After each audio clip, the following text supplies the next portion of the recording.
All right, I'm here standing on hill number 2 of Bloody Ridge, or Edson's Ridge as it is known, looking straight north down the original Jeep track. Pan over to the right, that's the actual spur, the far there's a northern spur of Bloody Ridge that during the time of the battle, Major General Vandergrift, the Commander General of the 1st Marine Division, had his command post. He'd moved it a short time earlier to avoid being bombed every day by the Japanese bombers. His command post was located in the V-ring, which in Marine terminology, especially during the 1940s, meant the center of a bull ring or a target. I don't know if you can see it in the distance. That's Savo Island. Let's see if I can pan to it. Bit of a hazy day today, but yep, that's Savo Island. A very famous island, and a lot of naval battles were located, naval actions located around that. So if I pan around, you're looking to the west, and that's the Lunga River. And the ridge is on the other side actually during the time of battle, because Vandergrift didn't have enough troops to have a continuous southern line. So there were Marine pioneers and Marine Amtrak battalions at combat outposts on those ridges directly in front of us on the other side of the river. And the Marine pioneers also had a combat outpost up here on the ridge before the Raiders and the Paramarines got here. That hill in the distance is Mount Austin, which is actually a quite famous hill during the time of the battle. So pan around. There's an old monument. Okay, we're looking basically southeast now. And here we have the Marine Raider monument. It's dedicated to the Marine Raiders, and also the Marines, the Parachute Battalion, and also the 2nd Battalion of the 5th Marines, which a lot of times are forgotten or not mentioned in the battle. They played a big part on the 2nd day. And also the pioneers, like I said earlier, they were here before the Raiders even arrived. This monument was dedicated and placed here in 2017, and the locals have actually been chipping away at it, unfortunately. This is a national park, the only Peace Park National Park on the Solomon Islands, but it's not well maintained. You have squatters here, and there's no security, so as a walk around, you'll see beer cans and trash, which unfortunately this place doesn't get looked after, but maybe one day it will.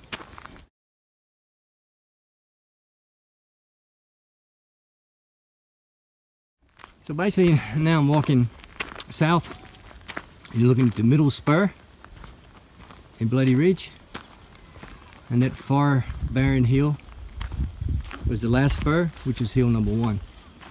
So nowadays in the military they number hills generally by elevation, as in meters, or back then feet. But in the Marines, for some reason, they numbered their hills chronologically. So that was hill 1. I'm standing on hill 2.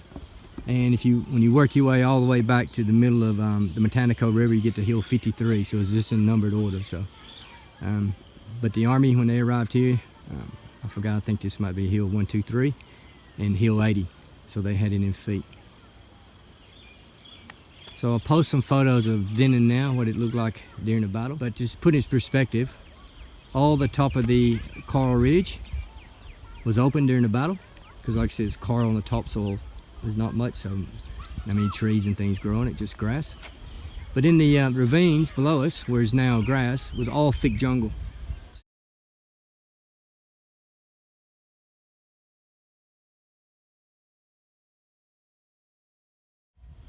If you pan to the right, you'll see, looks like coconut trees and some brush, but that was all thick jungle.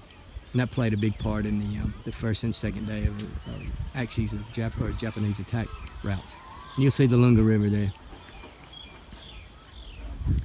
So walk over here.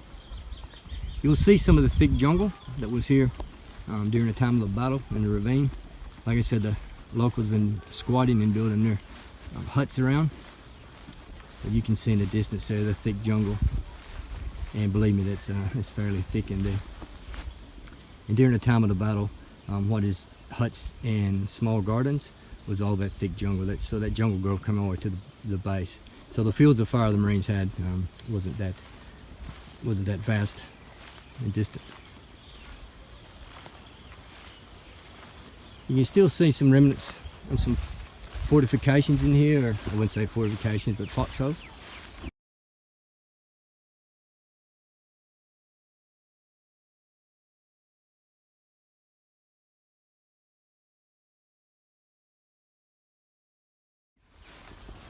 Some of them are original from the September battle, and some of them are bunkers that was later put in by the Marines, because after the September battle, this became a permanent, I guess, southern line. So they had fixed bunkers and positions and barbed wire, and the Army and the Marines had kept a continuous force on this southern line for something like almost 4 months. This probably needs to be cleaned out. Sometimes we ask the locals to clean it out, but this is a large bunker. And if you pin down, there's another bunker, and then you'll see a very large one here.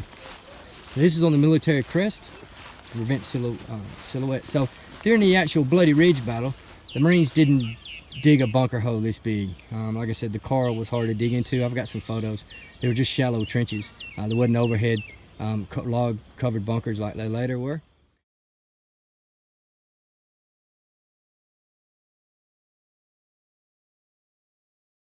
And they had didn't have many spools of barbed wire. I read somewhere where on October the 9th, when the Navy pulled out with 50% of the supplies, they only left the Marines with 8 spools of barbed wire. So the barbed wire is few and far between.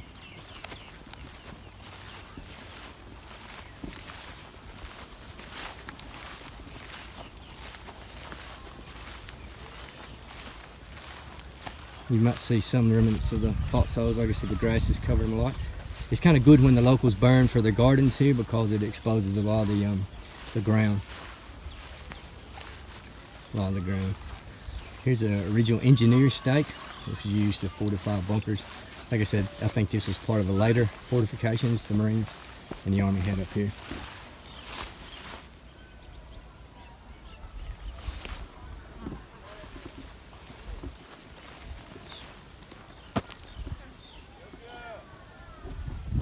And we'll walk up here. I don't know if you can see in the distance, there's 2 radio masts. See if I can pan them in.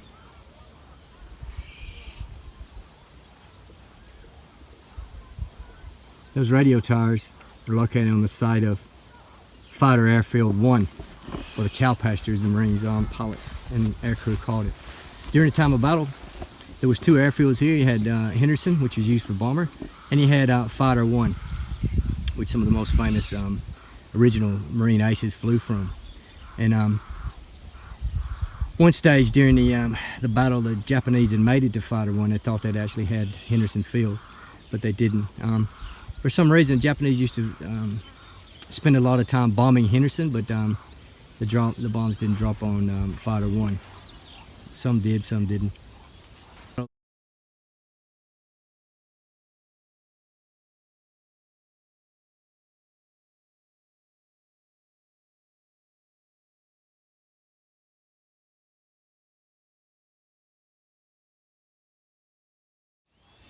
So that's a good overall look on the northern part of northern lines, and then I can go into some detail how the battle played out. Now I'll just drive up to the hill number 1 and let you get an overall view from hill number 1. Then I'll explain in detail what actually occurred here from September the 12th to the 14th.